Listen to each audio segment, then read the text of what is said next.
আসসালামু আলাইকুম everyone, welcome to Jewel lifestyle blog. Eid গেছে কাকার বাড়ি আর ঈদের ব্লগ আজকে আপলোড করতেছি। মানে কি পরিমাণ আনছি আমি হইলে এই কাজটা করতে পারি। যাই হোক, মেন কথায় আহি, আমরা জনগণ মিললাম, মানে পুরো গোষ্ঠী মিল্লা গেছিলাম খালার বাড়ি বেড়াইতে ঈদের পরের দিন। আর এই খালার বাড়ি যাওয়ার প্রোগ্রামটা কিন্তু হঠাৎ করেই হয়, আমরা কেউই জানতাম না যে আজকে আমরা খালার বাসায় বেড়াইতে যাবো, মানে ঈদের পরের দিন খালার বাসায় বেড়াইতে যাম। তো সবাই মিলে হঠাৎ করে দুপুরবেলা আয়া পরে আমরা নিতে, তাই আর কি আমিও রেডি হয়ে যাই। ঈদের যে ড্রেসটা কিনছিলাম ঈদের দিন না পড়লো, ঈদের পরের দিন ঠিকই পড়ছি। আর এবার কিন্তু আমার লাগে মিম যায় নাই, মিমের এবার বাসায় একা রেখে দিতেছি।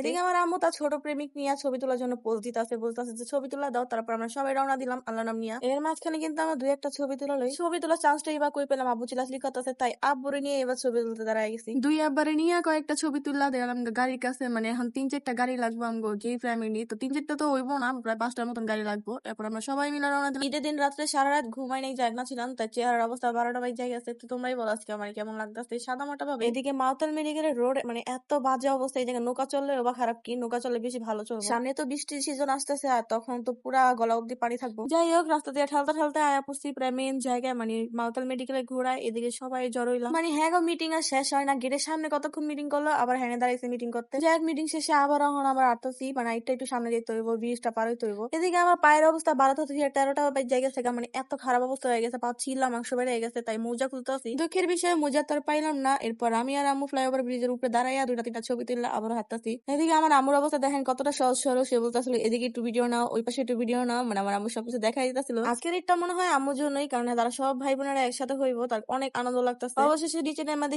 সব এক জায়গায় আবারও জড়ো হয়েছে, মানে তাদের গোল মিটিং এর আর শেষ নাই। তারা এখানে দাঁড়া দাঁড়া ভাবতেছে যে এখন কি নেওয়া যায়, মানে খালার বাসায় এতদিন পর যেতেছি। তো এই দেখেন কতগুলা মানুষ আরো আছে যারা 3 মামা আসে না, মানে আমার 6টা মামার মধ্যে 3 মামা এখানে আসছে আর 3 মামা আসে নাই। এই হলো সবার ছোট মামু, আর এই হলো আমার মেজো মামু। ইউটিউবে যারা আমার ভিডিও দেখো তারা এই মামাকে দেখছো। আর এই হচ্ছে আমার আরেকটা মামা, ওনারা সবাই ফল কিনতে আসছে এখান থেকে, মালটা তরমুজ আর কি এগুলো কেনার জন্য আসছে আজকে। কিন্তু তারা ভাই বোনেরাও আসছে আর আমরাও ভাই বোনেরা আসছি, মানে মামা তো ভাই বোন সবাই আসছি বেড়াতে। তারা তো ফল কিনে ব্যস্ত আর আমরা দাঁড়ায় দাঁড়ায় দূর থেকে তাদেরকে ফল কিনা দেখতেছি। ফল কিনা শেষ, এখন চলে আসছে মিষ্টি কিনতে। এখান থেকে কিছু মিষ্টি কিনে নিয়ে যাবে। ঈদ টাইম, তাই সবকিছুই বন্ধ, বিষয়টা দোকান খোলা নাই, তাই মিষ্টি দোকানটা খোলা ছিল। আর এই মিষ্টিগুলো আমার যতটুকু ভালো মনে হয়েছে তাই কিনে নিচ্ছি। এই তো আমার সোনা বাবা তার নানি কুলে বসে আছে পেট বের করে, মানে গরমে জ্বালাচ্ছে, জামা কাপড় পুরো উঠায় ফেলছে। আমার সোনা বাবা কিন্তু সহজে বেড়াতে যায় না, মানে এই জন্মের পর থেকে ও মনে হয় 2-1 বার বেড়াতে যাচ্ছে। সবার গাড়িতে কিছু না কিছু ফল ফ্রুট নেওয়া হয়েছে, তো আমাদের গাড়িতে মিষ্টিটাই দিছে। এখন সবাই তো গাড়ি ঠিক করতেছে, অবশেষে গাড়ি একটা পেয়ে গেছে, এই গাড়িতে সবাই মিলে উঠছে। আজকে বেড়াতে শুধু আমার মামাই যাচ্ছে না, ওরা মামা ভাইনাও যাচ্ছে। আমার মামার অবস্থা দেখুন, আবার তরমুজ কিনতে আসছে, মানে তখন তরমুজ কিনা হয়নি, শুধু ফল কিনা হয়েছে, মিষ্টি কিনা হয়েছে। ঈদ টাইমে কিন্তু তরমুজের দাম প্রচুর ছিল, এক পিস তরমুজের দাম প্রায় 450 থেকে 500 টাকা। আর আজকে তরমুজটা নিচ্ছি সবার জন্য, মানে এতগুলো মানুষ আন্দাজ করে 2টা তরমুজ দিচ্ছে বড় বড় দেখে। আমার মামা তো অনেক ভালো মতোই তরমুজ চিনতে পারে, মানে উপর থেকে দেখলেই তরমুজ চিনতে পারে কোনটা মিষ্টি আর লাল হবে। তো অনেক দেখা টাকার পর 2টা তরমুজ দিচ্ছে, একটা তো আমাদের গাড়িতে দিচ্ছে, আরেকটা তো আরেক গাড়িতে আছে। এদিকে আবার আরেক কাণ্ড, আমাদের গাড়ি ওভারটেক করে একদম সামনে চলে গেছে, মানে ওনাদের গাড়ি ওনারা তো ঠিক মতো চিনেই না জায়গা, খালাদের বাড়ি ছাড়িয়ে আর অনেক সামনে চলে গেছে।